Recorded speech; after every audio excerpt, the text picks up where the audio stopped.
Dale, first of all, the foundation itself, just tell us a bit about that and the purpose of it.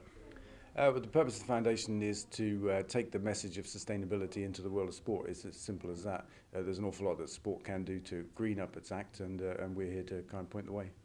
What can it do, especially at the highest level, clubs such as Manchester United? Oh, there's loads of things that can be done. Energy saving, energy creation, saving water, changing menus, changing the way that travel is undertaken. There's all sorts of things can be done. There's a big list. And your club itself, okay, at a smaller level, what can a club like yours do, Forest Green Rovers?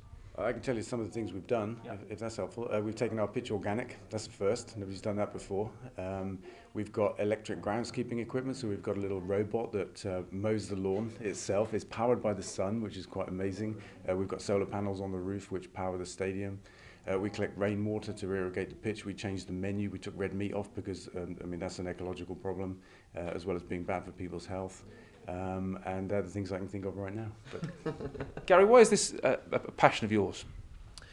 Well, it just started through developing an education of the agenda and the topic. I'm very fortunate in the sense of playing football for Manchester United, but about 4 or 5 years ago, as part of another business, became aware of sustainability and recognised also the power of sport, and became passionate about it also through a lot of the mistakes that I've made during my life, and wanted to correct them, and set about doing that, and wanted to try and speak to others. We don't preach to people, we just ask them to sort of look at themselves and see whether they can join the journey with us. I'm sure that it's going to be something. We're surrounded by the messages all the time now. You can't get away from it in the media, and we want to do something. We want to be proactive and make a difference.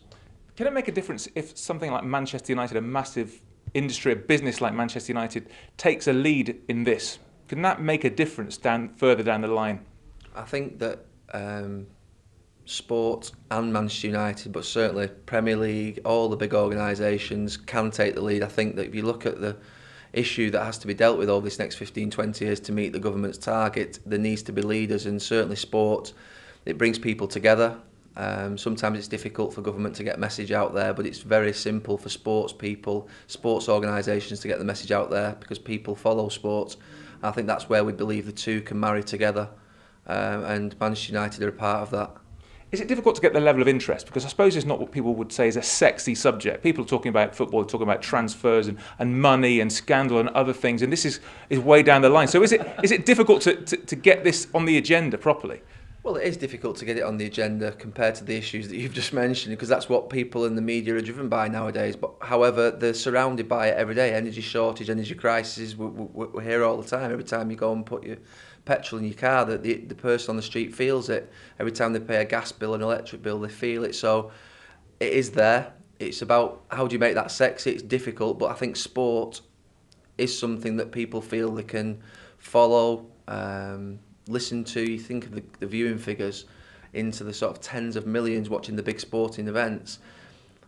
We've seen it in other social areas. You think of the work that's been done in fair trade, racism, sexism, in regards to the issues that sport has led the way in, and sport has have stamped areas of those out. Society problems like hooliganism, and we feel sustainability is a huge issue, and that sport should lead the way.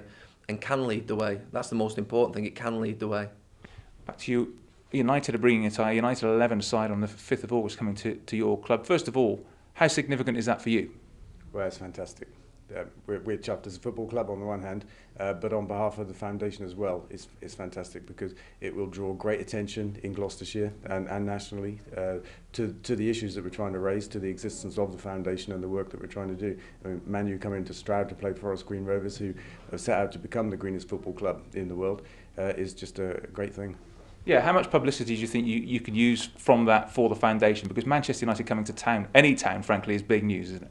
That's right. So it's perfect. Man U coming to town, as you say, any town is huge news. And Man U have an environment agenda of their own. So it's not just a big Premiership club that are coming down. It's a club that are serious about the environment, coming to play another club that are very serious about the environment in support of our foundation, which is all about the environment. It's the United 11, Gary. You're not coming out of retirement for that one, eh? No, I can do if you want. It'd be nice to get a game. No, it's going to be a serious pre-season friendly for both Manchester United and the players that come, and also Forest Green. It's an important time of the year. in terms of the sustainability aspects of it, it's fantastic because obviously Manchester United's been a passion of mine 35 years, and obviously now I'm passionate about the issue of sustainability, and the work that Dale and Forest Green have done in that area is absolutely brilliant. And on that day, it will be also a celebration of what Forest Green have done in that area, a celebration of football, and that's why I think the two topics do marry together. And I think we're trying to invite as many people as we can in prominent positions to actually say, look, this is a way forward to actually try and engage both sport and sustainability and make it a little bit more, to use your word, sexy.